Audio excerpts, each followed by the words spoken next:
90 seconds. T-minus 90 seconds. Countdown continuing smoothly. S4B propellants pressurized. The indication now using the workaround showing the S4B propellants have been pressurized. Now looking at the liquid hydrogen tanks as they become pressurized. LH2 aboard the second stage pressurized.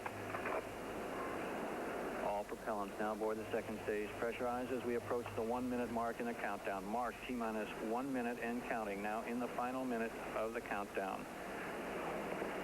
At T-minus 45 seconds, Gene Cernan will make the final guidance alignment. This is the mark. T-minus 45 and Gene Cernan made that final guidance alignment. That's the last action taken by the crew aboard the space vehicle. Now approaching the half-minute mark. T-minus 33, T-minus 30 seconds, and continuing on now. Continuing on at the T-minus 26-second mark, T-minus 25. We'll get a final guidance release at the T-minus 17-second mark. T-minus 17, final guidance release. We'll expect engine ignition at 8.9 seconds. 10, 9, 8, 7, ignition sequence started. All engines are started. We have ignition. 2, 1, 0. We have a liftoff. We have a liftoff, and it's lighting up the areas. It's just like daylight here at Kennedy Space Center as the Saturn V is moving off the pad. It has now cleared the tower. Complete. We're in a row, Bob. Roger, Gino. Looking great. Thrusters are all firing. Okay, babe. It's looking good here. Roll is complete. We are pitching.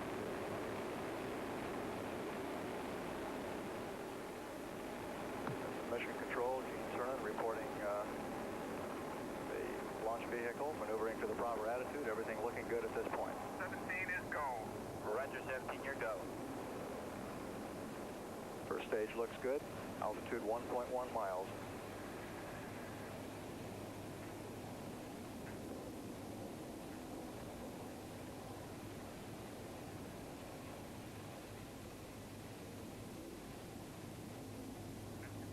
Booster says we look good. We're now at 2.5 miles.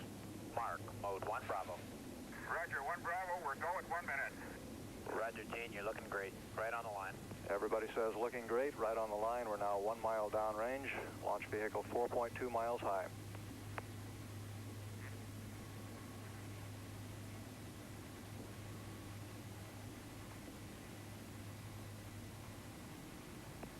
Coming up on maximum dynamic pressure at this point.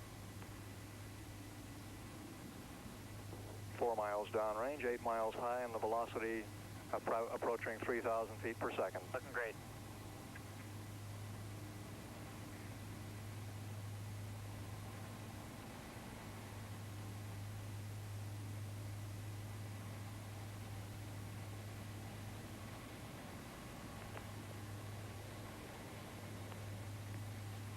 Stand by for mode 1 Charlie, 17. Mark, mode 1 Charlie. And the flight dynamics officer says we look good on all sources, right on the trajectory. Roger, 17, you're go. Flight director Gene Kranz taking a status for staging. We say we look good for staging. Roger, we'll go here.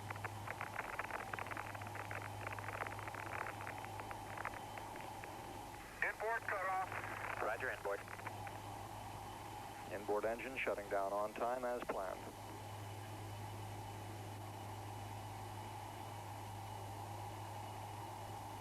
Crew will experience maximum G-forces of about 4 Gs at shutdown. Coming up on first stage shutdown. And we've had shutdown on time on the first stage. 5. Roger, they're looking here. Look good. Sure felt like it. I think we saw them all from here. Roger, Jack, and the thrust is going. All 5 of them. They're running good. Okay, 3 minutes in, we're go. Roger, 17. Good, 60 feet. Going down about 2. Very little dust. Very little dust. 40 feet, going down at 3. Stand by for touchdown. Stand by. 25 feet, down at 2.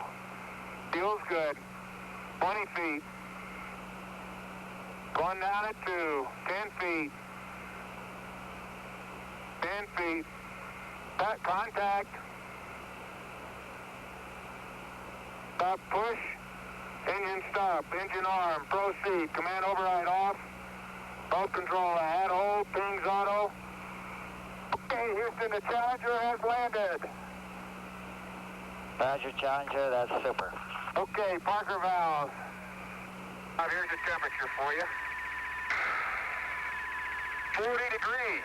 Say again. 40. Copy that.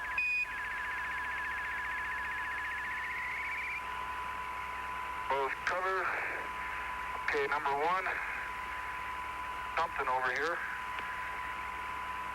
Never did figure out what. Okay, Bob, the shade is deployed facing deep space.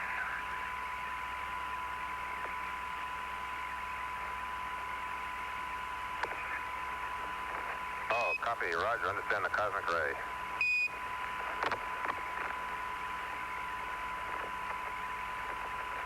Okay, Bob, the antenna is deployed. It's not on the post yet, but it's deployed.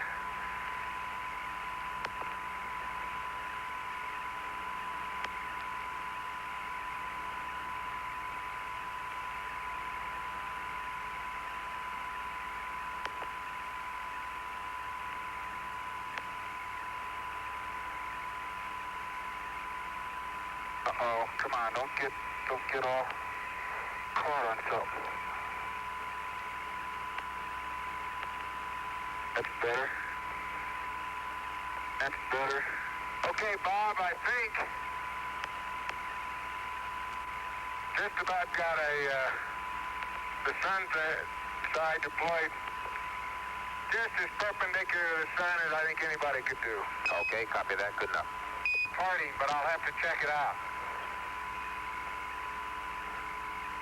Okay, copy that, sir. Those parting planes go over the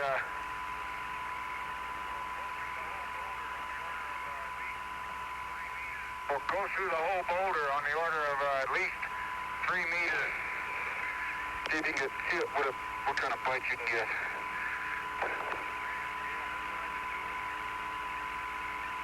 Oh man, yeah, that's what I've been doing.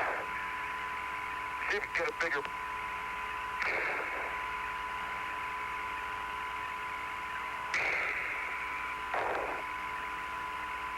Oh no. It's coming now. See, just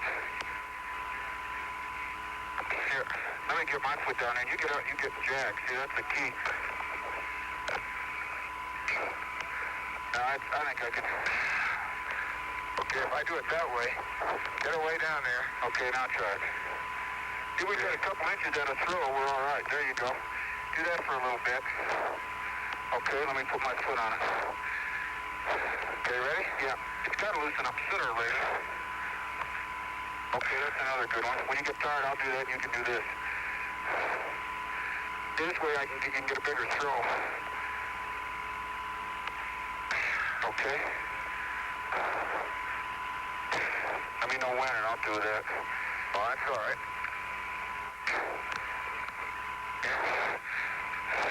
Feel like it's loosening up at all? Yeah. Oh, excuse me. Yeah, go ahead.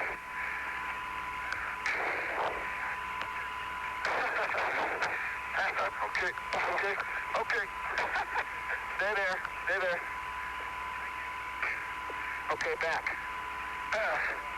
Thank you. Okay, we gather you're on the way back to the limb with the course sense there, Jack. Yes, sir. Okay.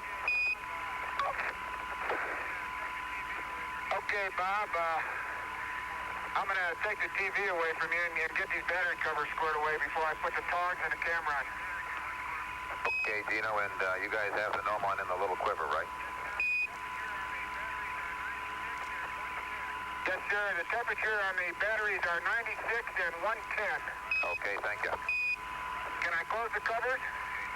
Roger. Can I close the covers? Roger. Hey, you're turning our voice around, Bob. No, I We're said, getting a repeat. I said close the covers, please. That's right, I heard what you said, but you're turning our voice around.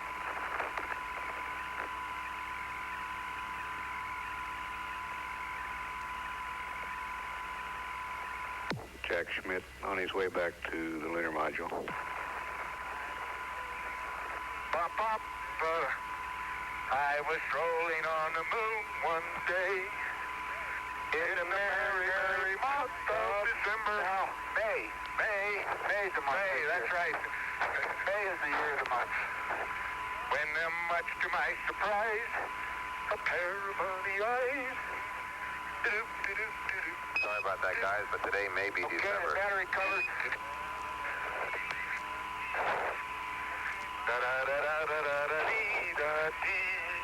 Okay, Bob, the battery covers are closed. I'm going to go mode switch 1. I guess I'll just wave goodbye. You look pretty clean, so I won't touch you. Okay, thank you. Bet on it. Okay, I just got a chunk of that side.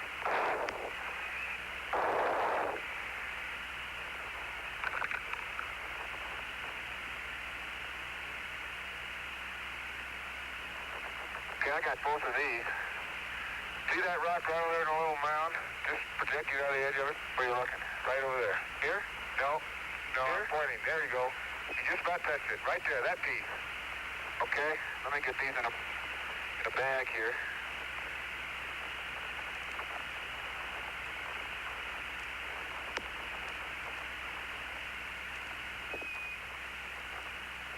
Well, I'll get that piece. And that's the samples from either side of the contact anyway. Can you get a bag? Pretty small. Give me a hammer and get a bag and I'll take the hammer. I got these in my hand I want to put there. Okay, bag 477 is the coarsely vesicular rock. There 2 of them there? I hope 2 of them fill in. No, only got 1. Okay, here's that other one. It had to fall right here. I don't think we ever... There it is. Get your tongs. Right here? Now, you're full of dirt in the scoop. You just covered it up. Got it. I got it. Here, put it in here with the dirt.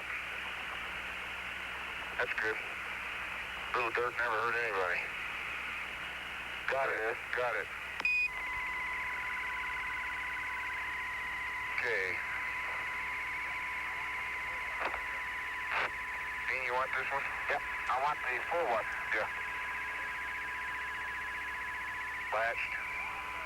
Okay.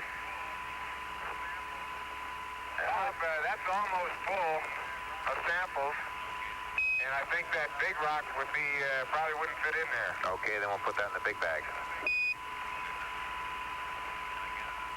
It's in the big bag. Good enough. And I gather there's no rubber samples today, right? Okay. No rover samples. Sorry.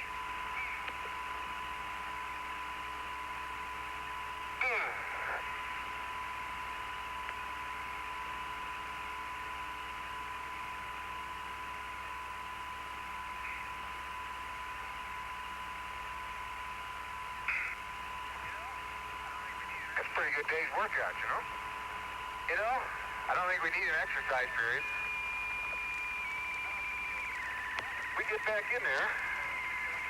I don't think we have to apologize to anybody. I'm sorry we didn't get out to Station 1. And one of the main reasons is I think we could have got our navigation bearings a little bit better. Well, tell you, this hole out here, that new LSAP had more to it than met the eye. Trying to figure out. Now I got to clamp it right in that rail. There's not much to clamp it on the inside, so keep the knob up. Yeah, you got it. Oh, right there. We got enough overlap on this side. Why don't you try the outside? This comment. Okay. Why don't you try the outside first? Fix it. Inside first, probably better, guys.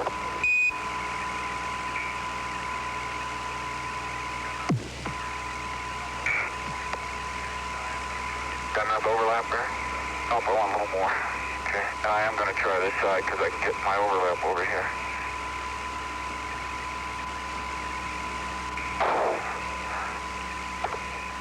As you can see, it's only a paper fender, but the moon is real.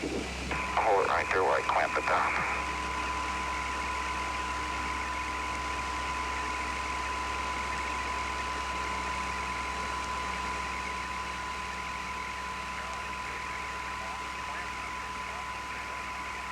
Well, that paper is going to come off, and the clamp's not going to come off. I'll say that. I don't know how much we're going to get on the fender, but... Okay, that's fixed, yeah. Can you fix that at all? Yep. That'll give us a little strengthening, stiffening. Yeah. Pretty tight. Yep. Tighter for the road. I don't want to lose that. Man, that's tight. Now, let's see if I can get this one.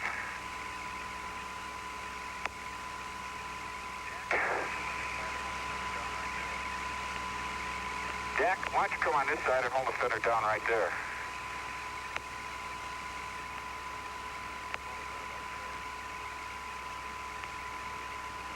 Pull it right about there.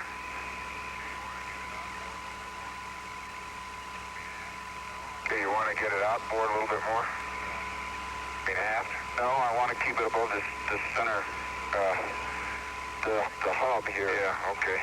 For steering purposes. See, this is that fixed? Yeah. I'll take a look at it. I'm going to tighten it down so it stays, and I'm going to take a look at it. I might turn this thing down, too. Yeah, I was just going to suggest that.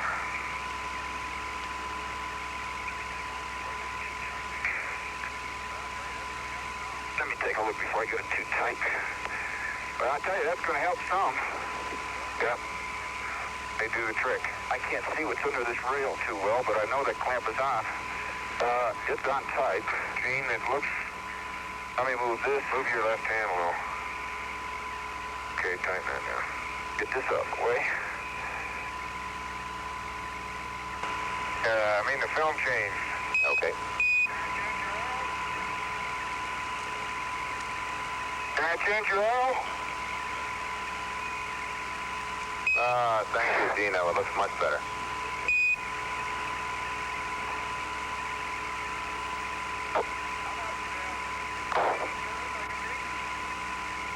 How about any other service I can be? Okay. Okay, Houston.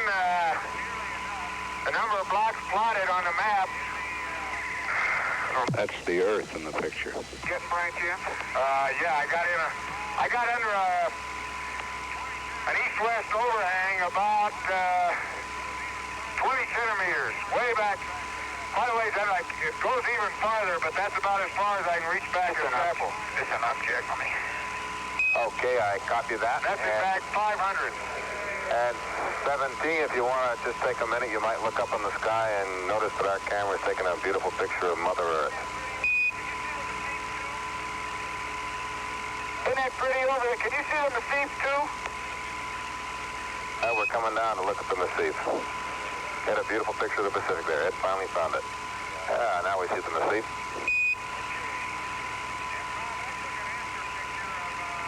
Okay.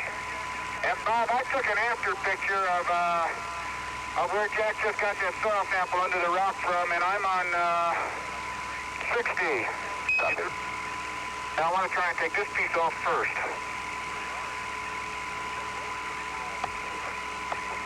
Pretty hard, isn't it?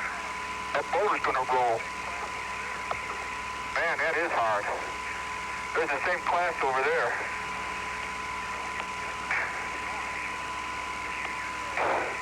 Well, that class is soft. Can you use your blade in? Now, let me get that little piece anyway to start with. Got it. There's 2 more pieces. Okay. Before we cover them up, let's get them. I gotta get a sample of that mother rock. Okay, there you go. The other one's right there. Okay, now let me see if I can't get a sample. Want to try to hit that one more time? I think you got another one coming. There's another little one.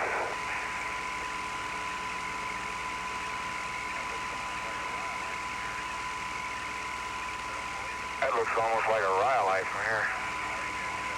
I don't believe it, though. I think that's got a bag.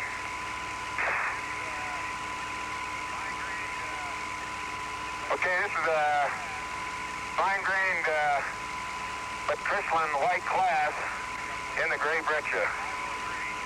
And it's mixed with soil. We had to pick up a little soil. 503. I guess they're all there, aren't they? I think they are. There are 3 class anyway, 3 fragments that we got off ships. Let me get a piece of the rocket's end. And I'm going to take a close-up stereo of that. Okay. Don't get it. Okay. The old boulder rolling trick. I'm going to get a soil sample under there. Don't hit the rover. Get that sample under there, Jack. Under that rock. Okay. Got a bag? Got a bag. The soil from right underneath the rock.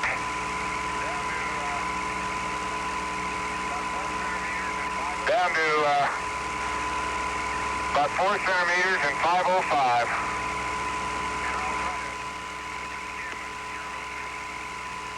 And I'll try to skim it here a little too. See that? Roger, we see a long thing in your hand there, Gene.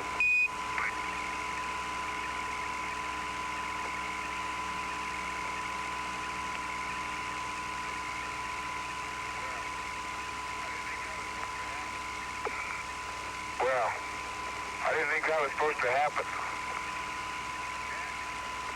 Now, I know Jack, shoot.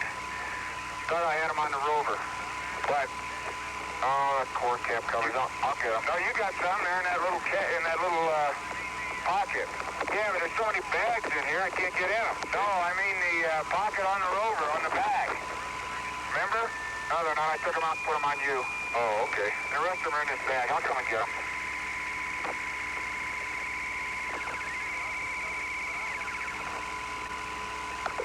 I won't.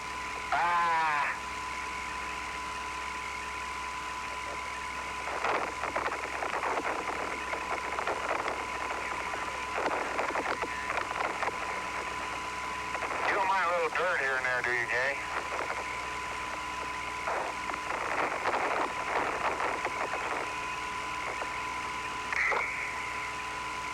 No.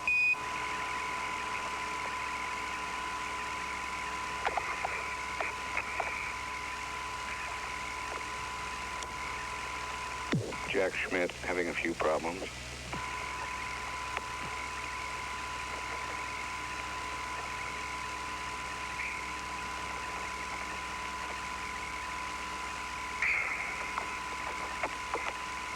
There on the rim, if you could, very quickly.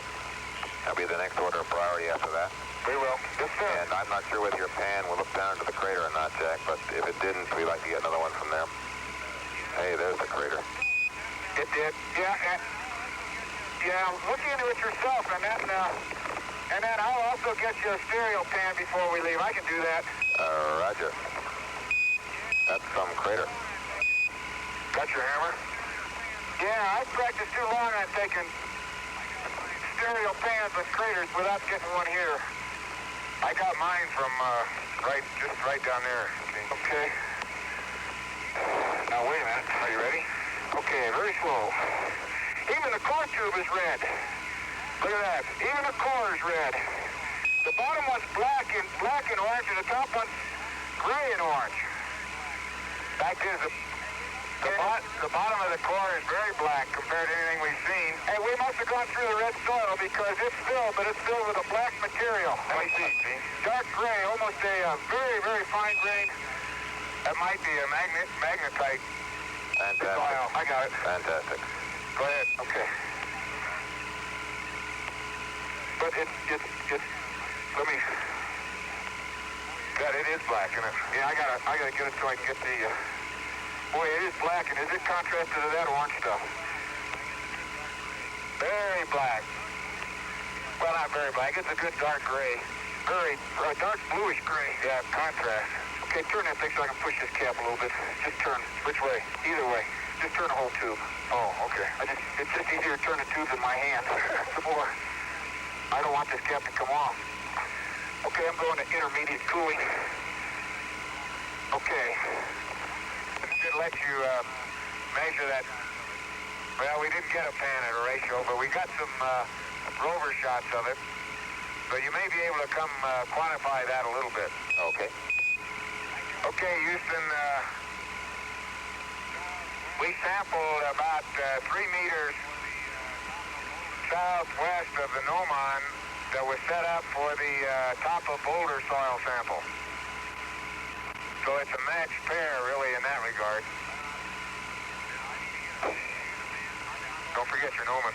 Now, I need to get a pan. Are you going to pan? I'm already started it. Okay, I'll go over near the rover and get one.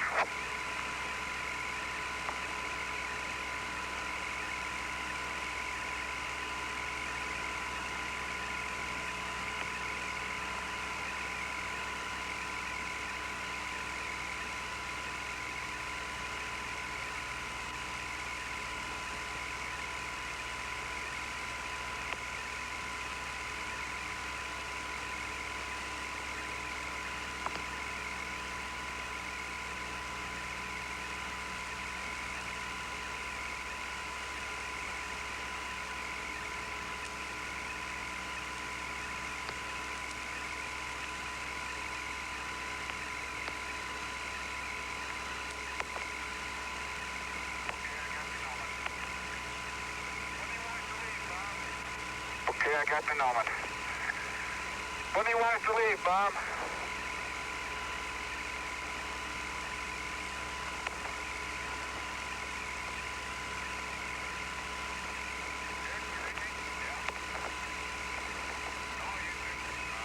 Dick, you read me? Yeah. Hello, Houston. 17, loud and clear. We'd like you to leave immediately, if not sooner.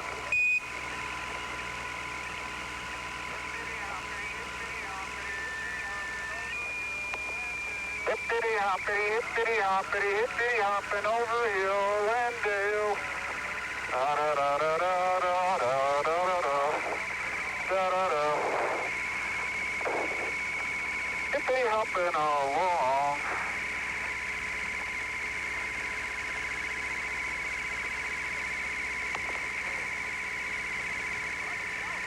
Outstanding. And there's some beautiful north overhangs all around the block. Well, on the north side of the block. Okay, that's the best place to have north overhang, and I guess that means one of you guys might grab the SEC, the small can, before you leave the rover. Corners are even. Well, how's she doing? It's okay. It'll hold for a while.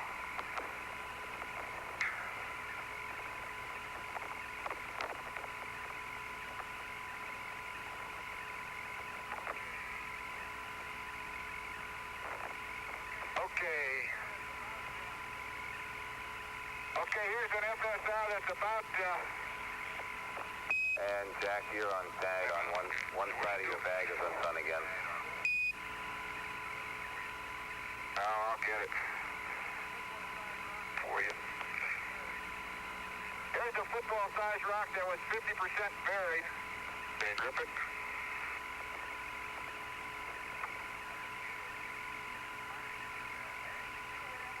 I'll get the gate open. I'm going to get your back. Hey, do you see the way I handle the hammer? Yeah. Every while I get accustomed to things.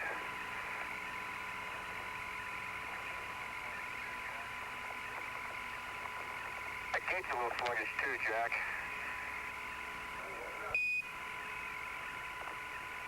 SCSE, huh? Roger, but we have to have the wheels roll. We can do that. We can try it. We want the wheels rolling in 4 minutes, so I don't think it's practical at this time. Houston, before we close out our EVA, we understand that there are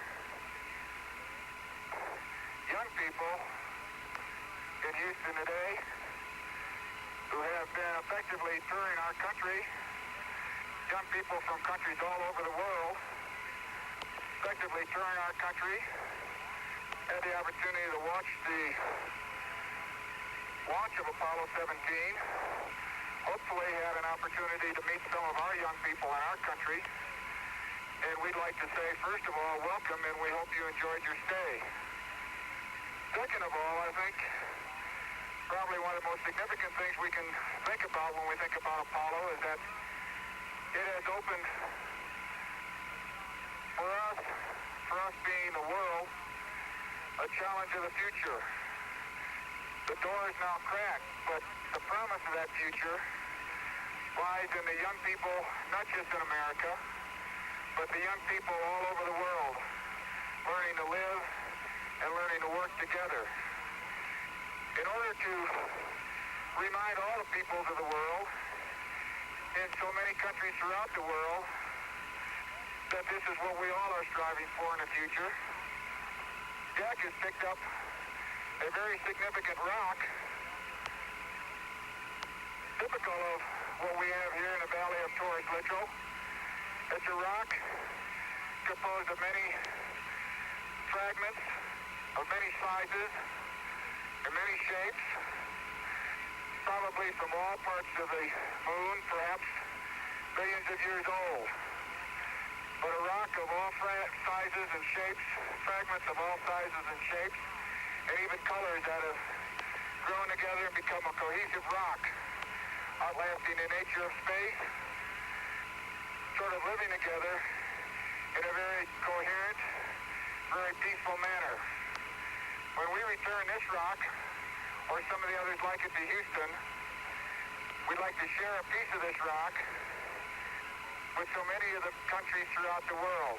We hope that this will be a symbol of what our feelings are, what the feelings of the Apollo program are, and a symbol of mankind that we can live in peace and harmony in the future.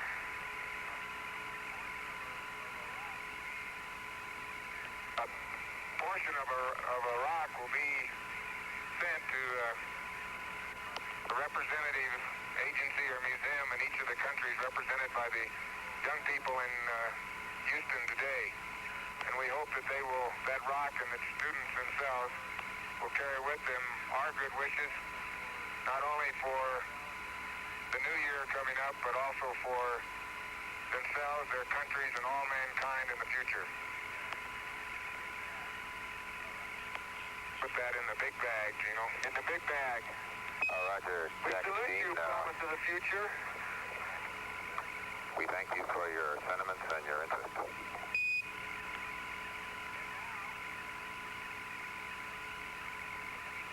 And now,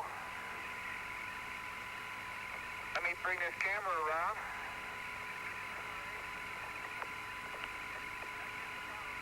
To commemorate not just Apollo 17's visit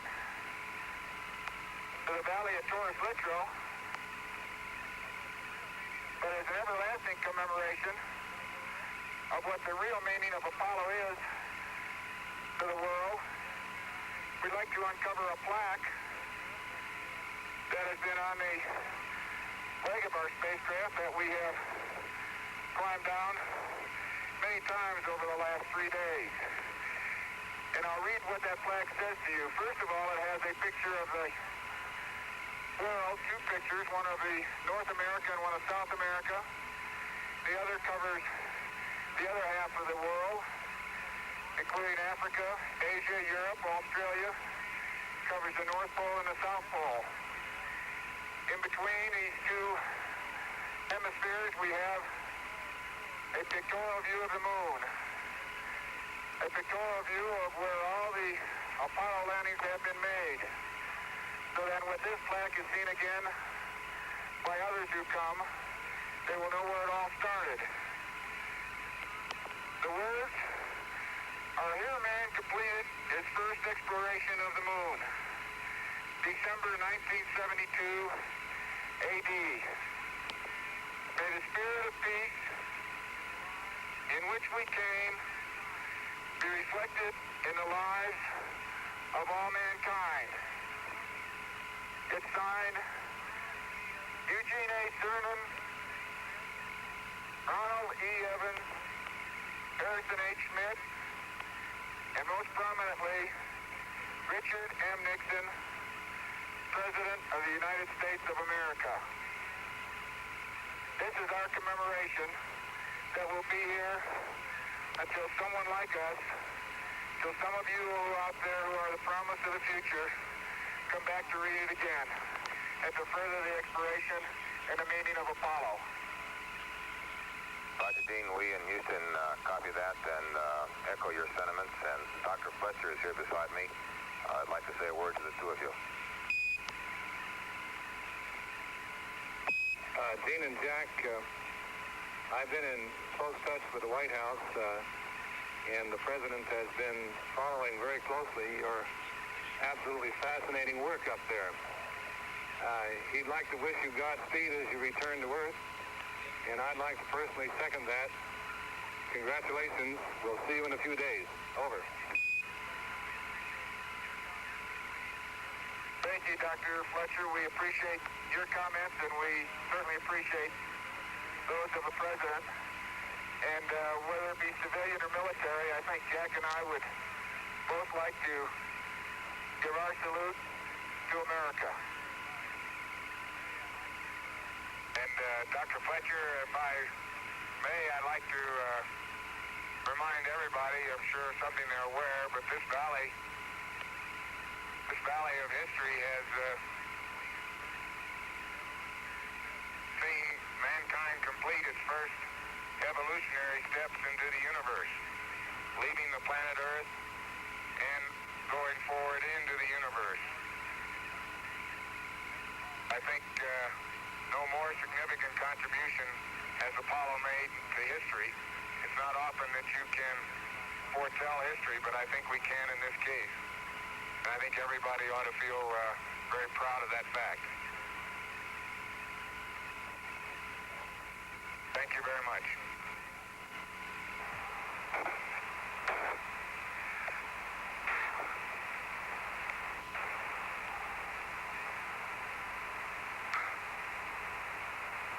Bob, this is Gene, and I'm on the surface. And as I take man's last step from the surface back home for some time to come, but we believe not too long into the future, I'd like to just let what I believe history will record, that America's challenge of today has forged man's destiny of tomorrow. And as we leave the moon in Taurus Littrow, we leave as we came, and God willing, as we shall return, with peace and hope for all mankind. Godspeed, the crew of Apollo 17. Camera's not going to run. Stop me holding it. 15 seconds. The average D, 20 seconds. Ah, shoot. Okay, let's get off. Forget the camera. Okay, 10 seconds. 10 seconds. Fourth stage. Push. Engine arm is out. Okay, I'm going to get the pro. 99. Proceeded. 3, 2, 1. Ignition. Right away, Houston. That's your good. Ag thought. It's over. Roger, you have good thrust.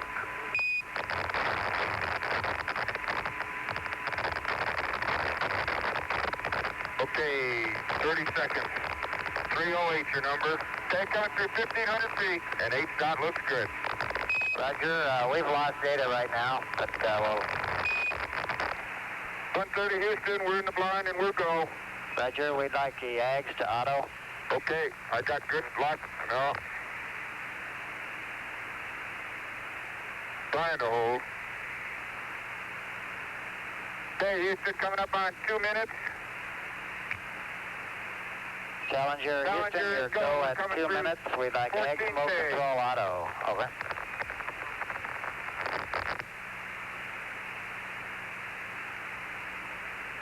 Okay, you watch the table, Gino. I'm watching it. Just get calm if you can.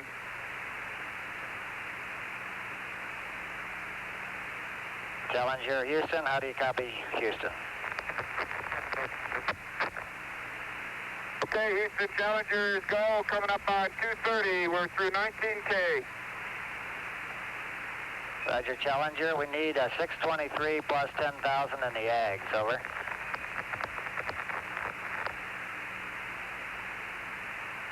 Well, those are the angles. How about an Omni? I tried it. I've got,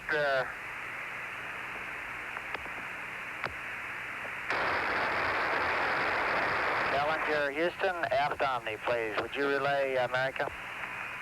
Okay, Houston, 3 minutes. The Challengers go. We're through 25K.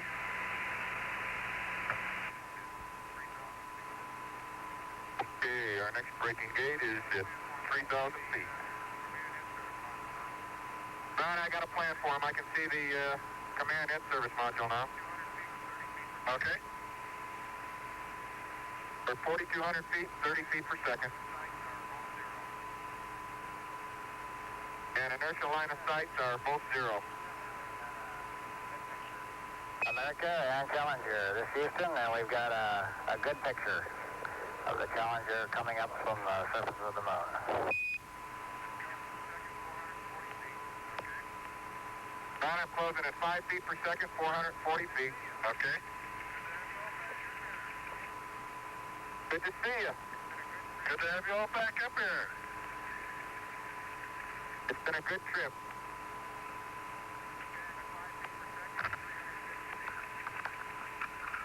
Okay, I'm at 5 feet per second and 350 feet.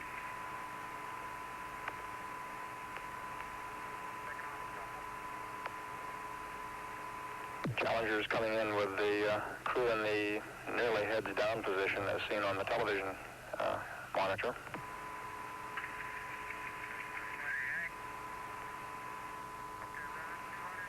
That's great. Okay, Ron, 240 feet and 3 feet per second. Okay, keep it coming. Nice and easy. Get a lot of pictures.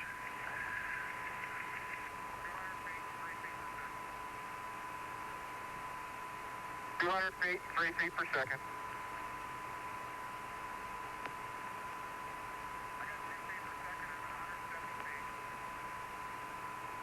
I got 2 feet per second. I'm at 170 feet.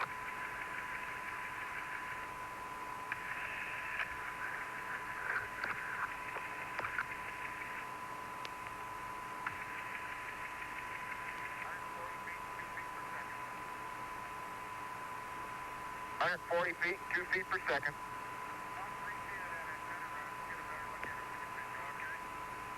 About 3 feet of that antenna around. We'll get a better look at it when you pitch over. Okay.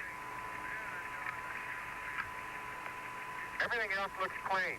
Man, that Challenger's a beautiful vehicle. You betcha. One little strap flopping on the top of it, and that's all. Okay, I got 2 feet per second. I'm at 100.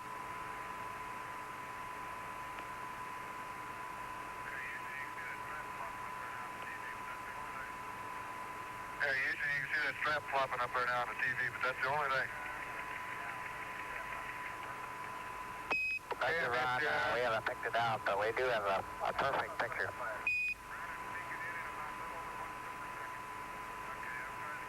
Ron, I'm sneaking in about a little over 1 foot per second.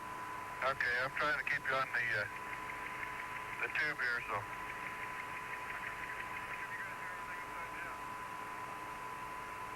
How come you guys do everything upside down? Okay, let's let it drift in like this slowly. Okay. You still have it. I've still got it.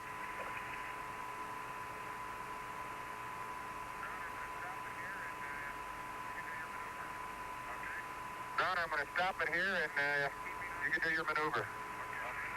Okay, here we go. Mark it.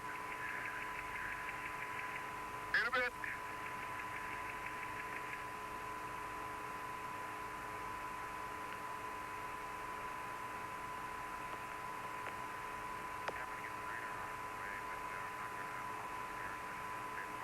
I'm going to get the radar out of the way, but I'm not going to, I'll lose him here as soon as his fifth funder gets out.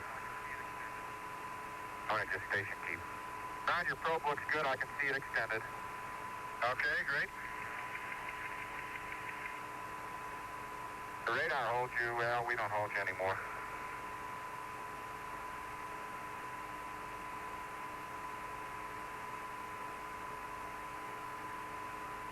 Ron Evans will now maneuver the CSN into position for the final docking.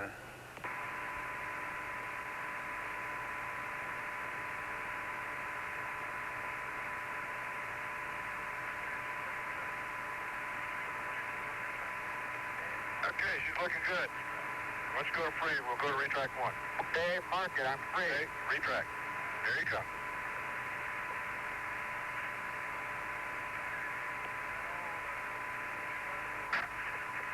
Bang! I got all 2 weather balls. You got what? Okay. 2 grays, I mean. That's better. That's better. Okay, it sounded good in here. Yeah, it sounded good in here. Okay, Houston, we're hard dock.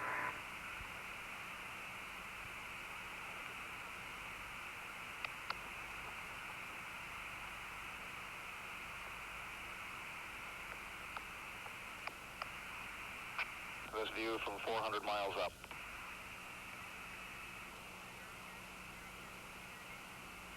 Focus.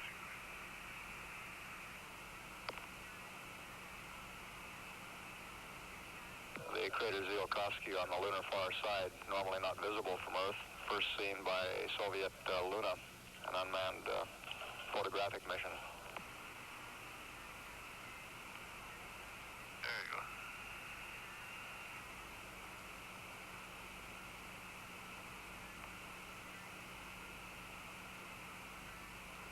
That crater is about 160 miles in diameter.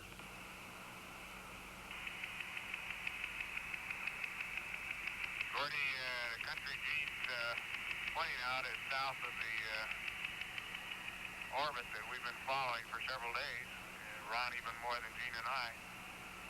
And it's some of the striking country of the far side of the moon that human beings don't very often have a chance to see, but a trend's been started in the last few years, and I suspect it will continue. Roger, Jack.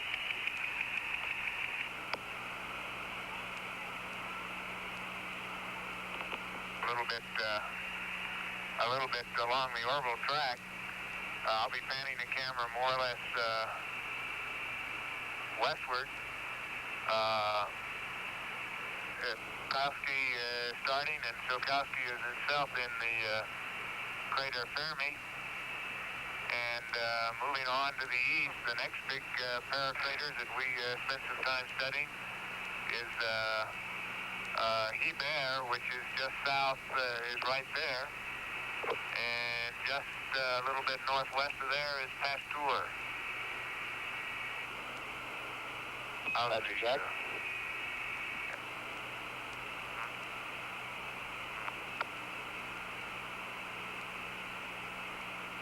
Both Hebert and Pasteur appear to be very old basins, much older than Tsiolkovsky, and they have as you can see, a fill in them, a apparent fill, very flat, looking at this distance, and very light colored. It's an event on the moon of which we have relatively little understanding at this time, but possibly the Apollo 16 results, when they're fully known, the analysis of the samples and other data may shed some light on that event. This view from the moon at an altitude of more than 1,000 miles.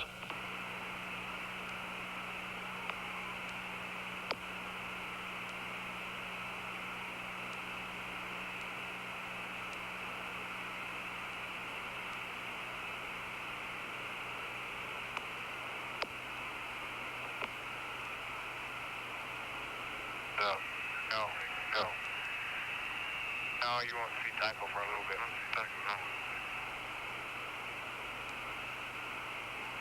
The large crater in the lower right corner is the crater Humboldt. You can Langrenus is visible now at the edge of Fecunditatis there, if you want to show that one. Yeah. Alteration from fluids in the interior of the moon is more than just a possibility. Roger, that's a nice shot there of Marginus. Can you see the swirls, Gordy? By the very diffuse light-colored areas that cross various in that region in the center should be the landing site of Apollo 17. Known hereafter, I guess, as the Taurus Littrow area.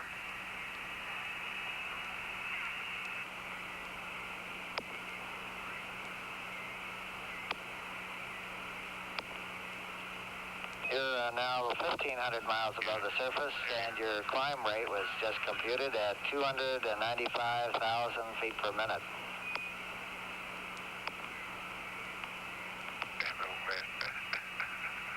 That is really moving out. We're glad they cleared the traffic out of the way. Good picture. That's in the south polar regions.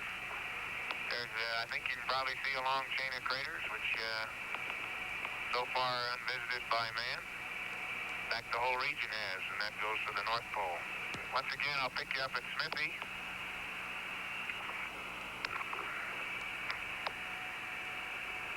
And move you into Mare Marginis, the margin C. And all the Mare, you may recall now, we have pretty good evidence as a result of the Apollo program that are a series of basalt flows that some 3 to 4 billion years ago, in round numbers, were erupted on the moon and filled many of the low areas that existed at that time. Not an awful lot has happened to the moon since, except for the impact craters, some younger ones since 3 billion years ago, which is one of the reasons it becomes so interesting to man. It's the moon's frozen in a period of history 3 billion years and older, which is a period of history that we cannot recognize very readily on Earth because of the dynamic processes of mountain building and oceans and weathering that are taking place even at the present time. Understanding that early history of the moon may mean an understanding of the early history of the Earth. And I think we're well on our way to a first-order understanding of that history as a result of the program. 17 Houston, you just passed 2,000 miles. 2,000 miles. We've got about a 95% full moon in front of us.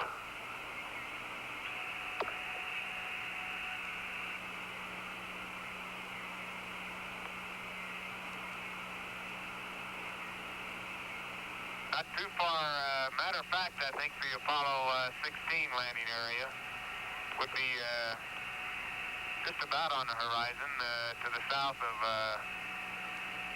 Tranquillitatis.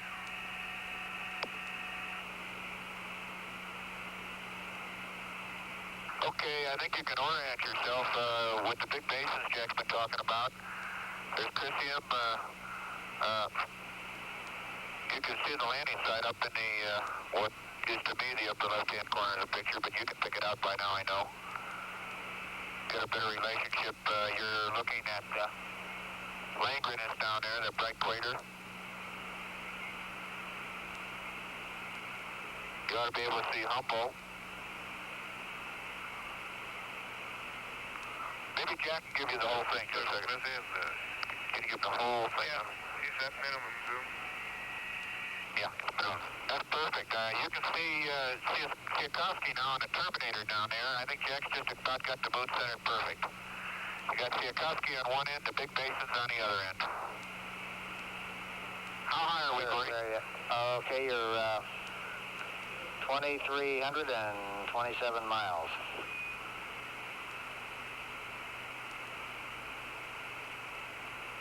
You know, I think it's worth noting while we're looking back at the entire moon as we see it here, and as you're seeing it there, that America could be proud of the Apollo heritage it's left here. I know we in the program believe that it's really and truly been a heritage that will prove itself to be one of the most beneficial things that have happened to mankind in quite some time, although none of us can really predict the future. But I think everyone who's been part of this program has been proud of its accomplishments. I know we have. We're looking back at some place I think we will use as a stepping stone to go beyond someday. And those aren't words, so it's a faith I truly and dearly have. And I think we will all see it in our lifetime, not just as a nation, but as a world.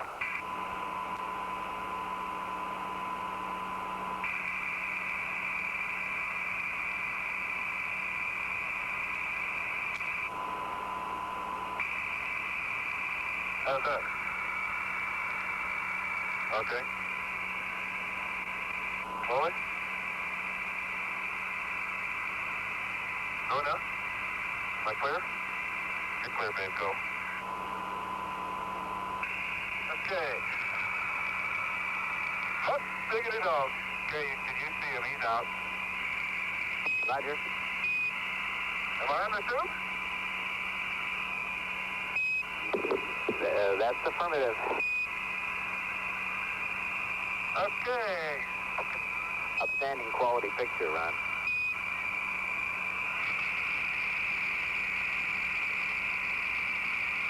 Did he wave? That's affirmative. Okay. Beautiful. Hey, the paint on here is just, it's a silver paint. And it's just little blisters on it, so you can kind of peel it off with your finger.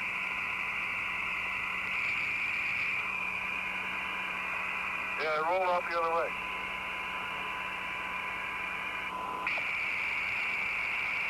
Yeah, I can see the moon back behind me. Beautiful. The moon is down there to the right. Full moon. And off to the left, just outside the hatch down here, is the crescent Earth. Maybe I can get a picture of the Earth coming back in there. But the crescent Earth is not like a crescent moon. It's got kind of like horns. The horns go all the way around, and it makes almost 3/4 of a circle.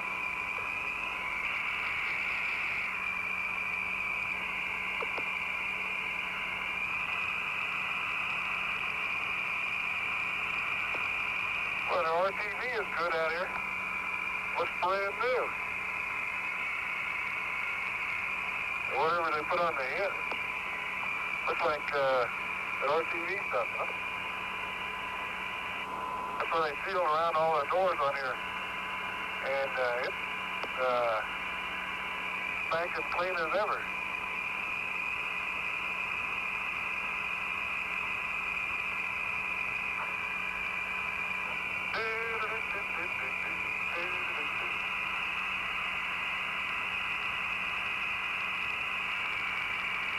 Okay, no hurry. See, once outstanding. Once you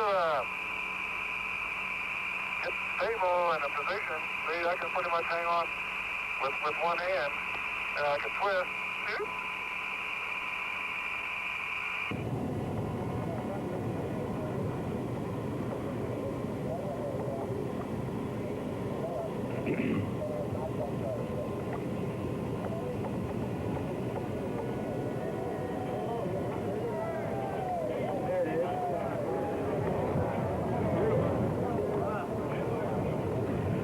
And there it is, coming down on those three big orange and white parachutes, 72 feet across, and NASA people happy to see all three of them working today.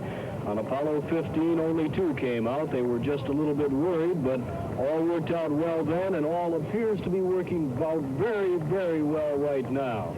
That space capsule weighs a little more than 14,000 pounds, and those 3 chutes slow it down to about 21 miles an hour.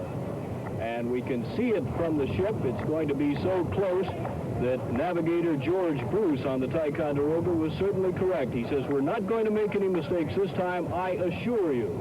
And it is very obvious that the Apollo 17 capsule is coming down right on target. That hasn't always been the case. There have been a lot of instances in the early Gemini flights when, for instance, Gemini 5 was 95 miles off target.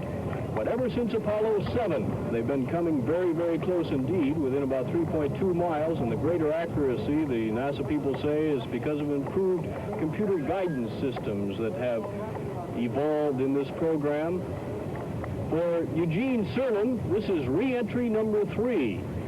He's had 3 very good ones, too. On Gemini 9, the 3-day Earth orbital mission, he came down within 3/8 of a mile of the target and 1.5 miles from the carrier. Apollo 10, again, Eugene Cernan, and again, right on target. So we are seeing the perfect culmination of this near-perfect Apollo 17 mission, and we are having such a good sight of it from the ship here that all around the edge of the ship, the men of the Ticonderoga are gathered, and they are watching it as it comes down toward the Pacific. It is reported that all is well on board. All is well, and they are saying it is a beautiful day, and it is indeed a beautiful day. The helicopters are circling over, getting into a position for a quick recovery of the astronauts. The wind is blowing a little stronger than it was a few moments ago. The sun has now gone under some of those big clouds that prevented us from seeing the chutes as they were originally deployed. But it is a beautiful day. And now we are waiting for the Apollo 17 capsule to drop beneath those clouds. On Apollo 7, they landed in a rain squall. There it comes. There it comes. Apollo 7 landed in a rain squall, and they couldn't find it for about 20 minutes. Wally Schirra was on board, and they said, turn on your beacon, and Wally flipped on the top blinker light. So it was a little difficult to find him, but nothing like that today. No rain squalls at all. It is floating down and looks like it's about ready to settle down on the Pacific Ocean, which seems to have calmed down a little bit from its 6 to 8 foot swells just to receive the Apollo 17 home. On Apollo 11, they were on target, but there was a navigational error, but that's really not much of a problem anymore because now there are satellite fixes that were not possible then, and Commander George Bruce, Tycho Navigator, has had 4 fixes in the last 3 hours, making him doubly sure that he was going to be right in the place he wanted to be. Now the next thing that the NASA people are waiting and watching and hoping about is whether or not that spacecraft will come down right side up or upside down. On Apollo 16, we got first glimpse of it much, much higher in the sky, but when it came down, it decided to go upside down, or in what NASA calls a stable 2 position. But there it is on our close-up camera aboard the photo helicopter with Sam Drummy operating the camera, and Max Wiley, the very good pilot who is getting us right in close and keeping us close so that we can get this spectacular view of the splashdown, which is about to happen and does happen. Beautiful, beautiful splashdown. And now we're looking from the deck camera, and you can see those huge parachutes as they are dropping into the water. They say it sounds like those guys are doing a good job out there. Now they're moving back in, and if all is well, it will be and is the egress route. That will take just a matter of minutes for Moy and Bueller, who are in the water, to get into position. Smart will stay up on the flotation collar. One of the astronauts will carry that up in the net to the 001 helicopter with him. And there comes the first of the astronauts. During simulation, we had always been afraid that the hatch would be on the wrong side. But if it is, we got on the wrong side too. And one of the astronauts, not quite close enough to tell which one, is stepping out and seeing whether what he said was true. He said he had good sea legs, and he's getting just a little opportunity to check them out there, standing on the flotation collar. It looks to me as though John Smart is helping him put on the life preserver. Final connection there, and you can see the next of the astronauts who is ready to step out and is stepping out. And that's the easier one to tell. That has got to be Ronald Evans, because he's the only one who is bald of these three, and I believe I see a bald pate. Two of the astronauts now out. And one could almost guess that the first one was Harrison Schmitt and the second one was Evans, because that is right, or at least the way it looks to everyone who is watching here. Cernan, as commander of the command module, the last man to leave his ship. And there we have Ronald Evans stepping out. And that is Eugene Cernan. He's done this 3 times before. Once on Gemini, once on Apollo 10. Finally, he's been the man who walked on the moon along with Harrison Schmitt, and he has returned. All of this happening in just exactly the fashion that NASA recovery people are always hoping will happen. Not only is everything nominal and are all of the men on board happy and in good spirits, but NASA and the rest of us can see exactly what is happening. 3 astronauts in the egress raft, up now. When he says now, that means that he's touched the button on the retrieval wrench and that it will start pulling up astronaut Harrison Schmitt. Dr. Schmitt, the first geologist to actually go to the moon, the man that the scientists have been waiting for a long time. There have been times when they have been most vociferous in their criticism of NASA, saying that they were not really doing the scientific program the way it should be. 1 and 002 moving in toward the deck of the Ticonderoga.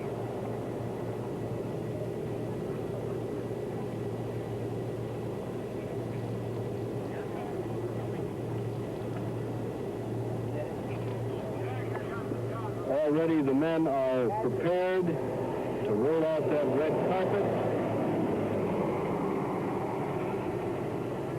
And there's a shot from our photo helicopter. You can see landing on the fantail the 001 helicopter. You can also see 002 as it flies away. It will not be landing now because these motors are turned off. The ceremony will be ready to begin.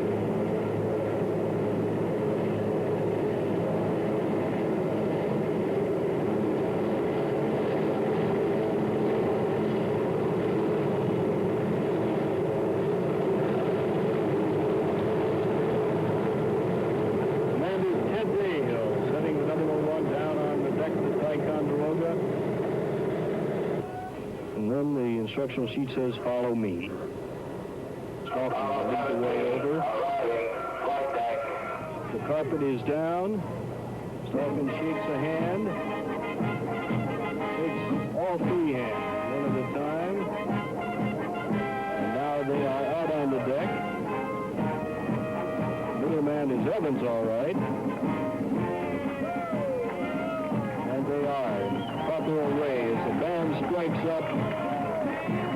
Anchors away, as could be predicted. Cernan in front, Schmitt in the middle.